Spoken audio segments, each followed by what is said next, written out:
Os protagonistas da Disney passaram por muitas fases. Tiveram princesas sem grandes ambições que só queriam escapar das garras de bruxas ou madrastas, criaturas ou animaizinhos inocentes à mercê da crueldade humana, crianças aventureiras lidando com mundos fantasiosos, animais antropomorfizados, mas, com certeza, onde eles mais brilharam foi nos anos 90. As princesas, heróis, feras, personagens ostracizados e solitários dessa década estavam buscando seu lugar no mundo e correndo atrás de um sonho, cantando epicamente sobre as suas angústias e gerando identificação em todos nós, pobres mortais, que vivemos buscando qual é o sentido de estarmos aqui. Mas os anos 2000 não foram exatamente bons para ela, especialmente depois do lançamento de Shrek pela DreamWorks em 2001. Aí começou o que eu gosto de chamar de a adolescência das animações. Elas começaram a ser mais sarcásticas, cheias de música e referências à cultura pop e, principalmente, desprezando tudo que a Disney representava. Eles já começaram a década com um revival do projeto queridinho e ambicioso do Walt, uma sequência de fantasia que, como seu antecessor, acabou se mostrando uma coisa erudita demais para o que o público espera de uma animação. Em seguida, Dinossauro trouxe pela primeira vez o desejo por um visual realista computadorizado e logo em seguida veio uma animação que mudaria a forma como a gente olha para os protagonistas da Disney. A Nova Onda do Imperador é a melhor comédia que a Disney já fez e eu acho uma pena que ela não tenha o reconhecimento que ela merecia. E o nosso protagonista é bem diferente do que a gente estava acostumado a ver na Disney. Ele é um imperador jovem, inexperiente e principalmente cheio de si.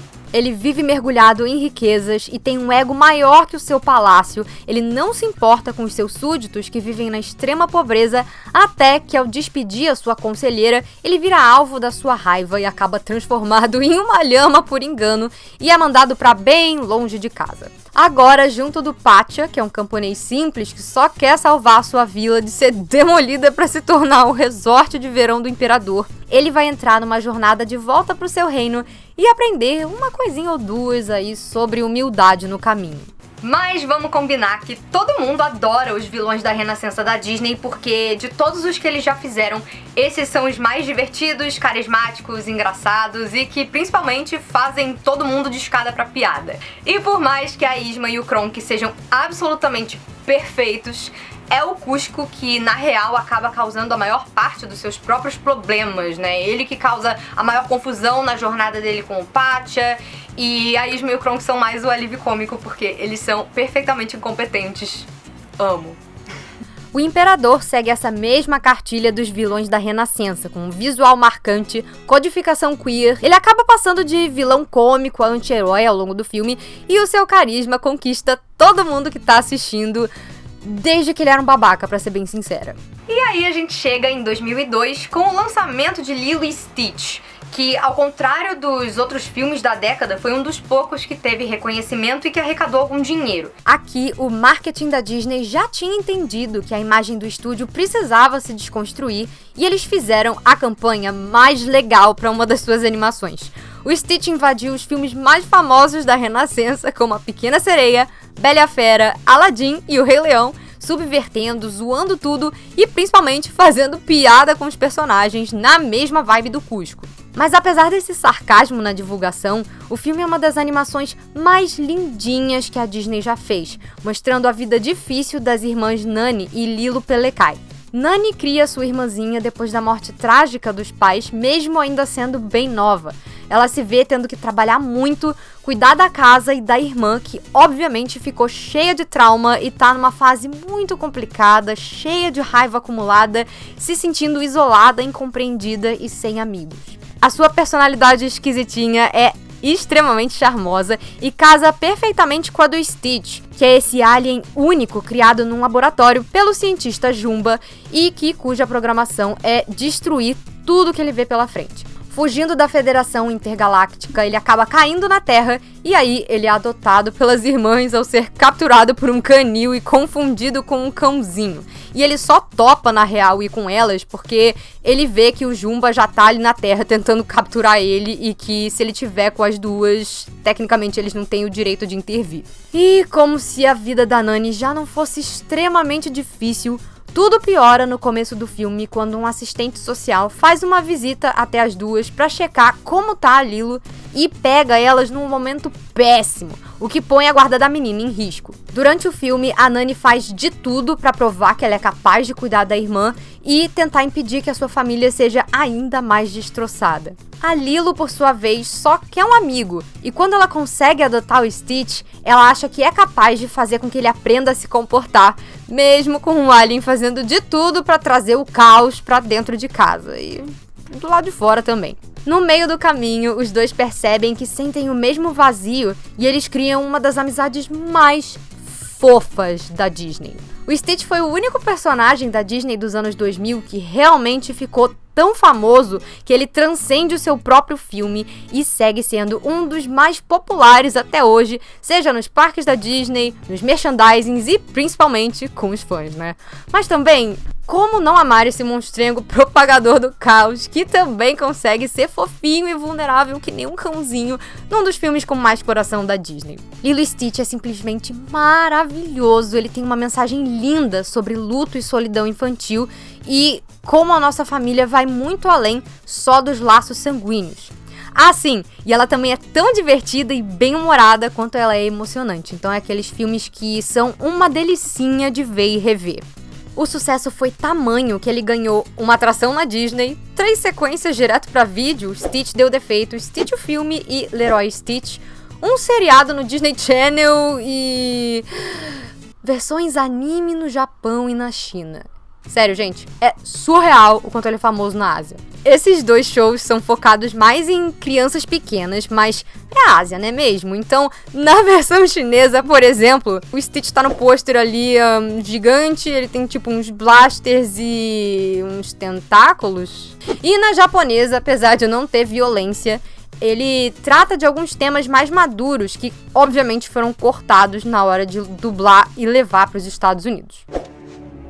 Esta é a minha família. Eu achei, sozinho, eu que achei. É pequena e incompleta, mas é boa. É boa. Com essa frase icônica, o Stitch encontra o seu lugar junto às irmãs, ao David, que é o namorado fofíssimo da Nani, que ajuda ela de todas as formas possíveis e impossíveis no filme, o criador do Stitch, e um outro alien que vai com ele até a Terra na missão de capturá-lo, mas acabam se sentindo em casa por lá no final das contas.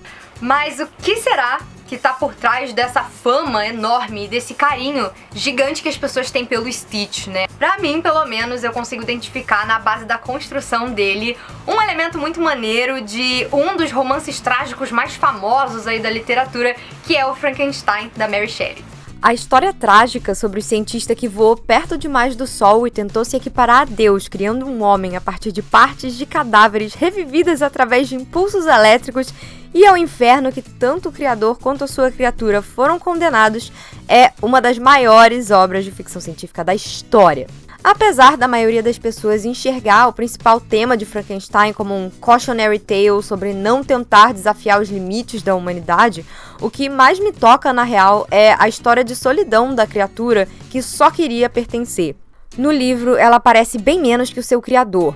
Tem um momento onde ela reencontra o Victor e aí ela conta pra ele como que ele aprendeu a falar e ler depois de ter sido abandonado no momento em que ganhou vida, e isso é extremamente impactante. Até porque é a primeira cena onde a criatura aparece após o seu nascimento, já com o poder da fala e da leitura. Essa criatura, desesperada por amor e por escapar das garras da solidão, é boa por natureza. A maior ambição da criatura é que o seu criador faça uma parceira pra ele, e promete ser bom e sumir caso o criador o atenda, ao que o Victor concorda, já que ele não encontra nada além de ódio e repulsa junto dos humanos. Mas aí, quando tudo dá errado e o cientista percebe que moralmente ele não vai conseguir criar um outro monstro, a criatura abraça o seu ódio e torna o resto da vida do seu criador num inferno tão grande quanto o que ele vive. Os dois estão entrelaçados para sempre em solidão e desgraça. Mas em Lilo e Stitch as coisas são levemente mais suaves, porque, né, Disney. Então, ao invés de ser deformado e feito com partes de diferentes cadáveres, o Stitch tem uma aparência orgânica que foi inspirada, inclusive, no visual do seu próprio criador, que é o Jumba, então tem aí uma correlação muito óbvia. E ele ainda é mais forte, mais inteligente, quase invulnerável, e ele é considerado uma grande ameaça por toda a Federação Galáctica, que nem a criatura do Frankenstein é igualmente temida pela sociedade humana. Ele não consegue chegar perto de ninguém, que ele já é todo ostracizado e todo mundo fica com medo dele. Quando tá na sua forma real, ele tem 4 braços e um par de antenas. Mas quando ele chega na Terra, ele se disfarça para parecer mais com um cachorrinho e conseguir fugir dos seus captores, já que eles não podem se deixar ser vistos pelos humanos. Fora que não é como se a Disney estivesse tentando esconder muito a homenagem. O próprio nome Stitch significa pontos em português, e ponto é no sentido de costura ou sutura, quer dizer, aquela piscadela não tão sutil para a criatura do Frankenstein, envolvida por uma aparência fofa para agradar as crianças e adultos e vender principalmente muitas pelúcias. A questão é que quando você lê ou assiste qualquer versão do Frankenstein, é que você não consegue deixar de sentir uma empatia e uma compaixão enorme por essa criatura. Ela se mostra muito mais humana do que qualquer personagem da raça que o exclui, né? Inclusive, principalmente, o seu criador, que é o Victor Frankenstein, que é um personagem totalmente egocêntrico e que rejeita essa criatura. Então tem aquela brincadeira, aquela comparação do quem realmente aqui é o monstro e quem é o homem, quem é que realmente tem sentimentos humanos. E eu acho incrível porque tudo transborda muito na criatura. Ele claramente quer muito viver, ele quer muito encontrar um lugar, e o Stitch meio que segue um pouco disso também.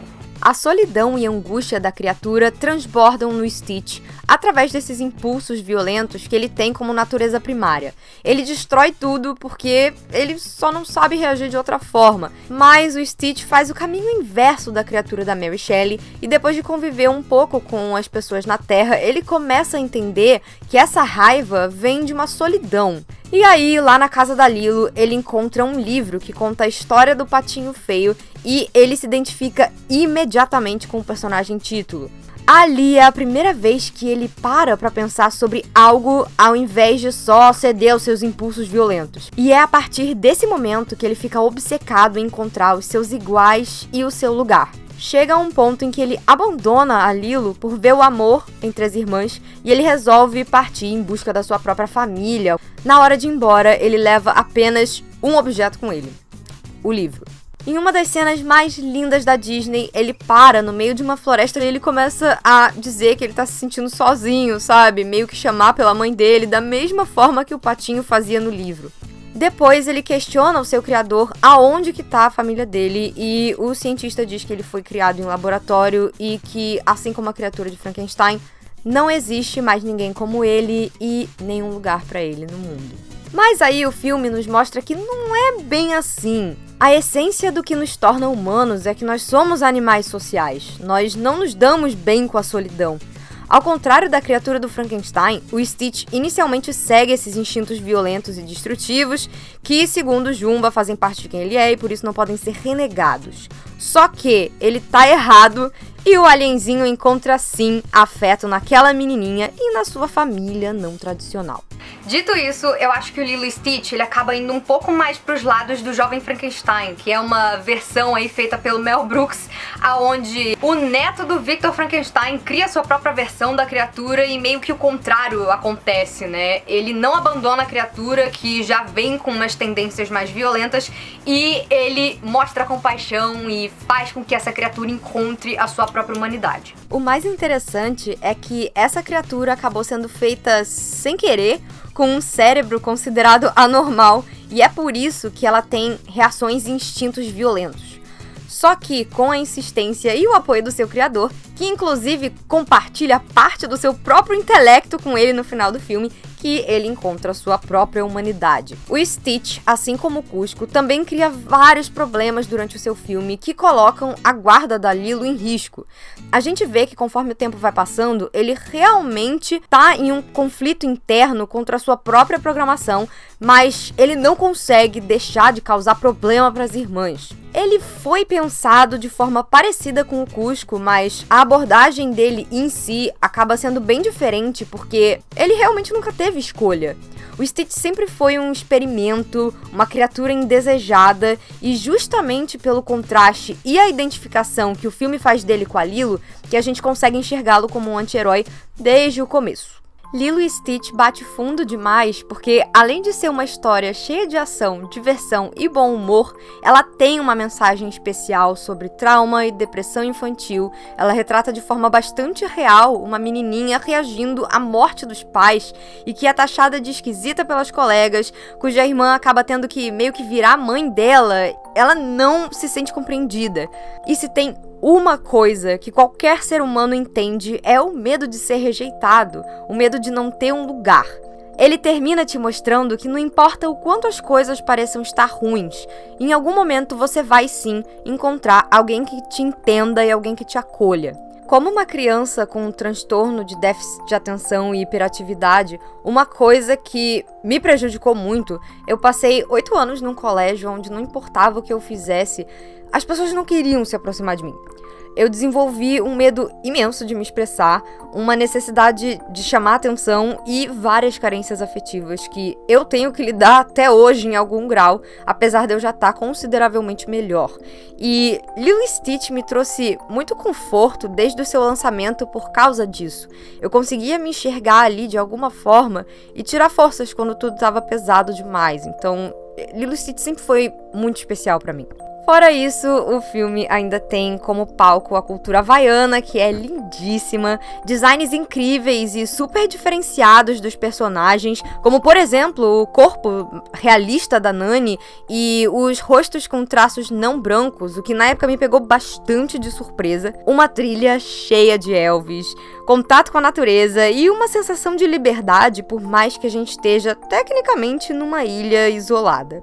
Lilo e Stitch é uma joiazinha da Disney Animation. Se você não viu recentemente, é um dos filmes deles que continua super atual e com certeza vale a pena continuar revisitando.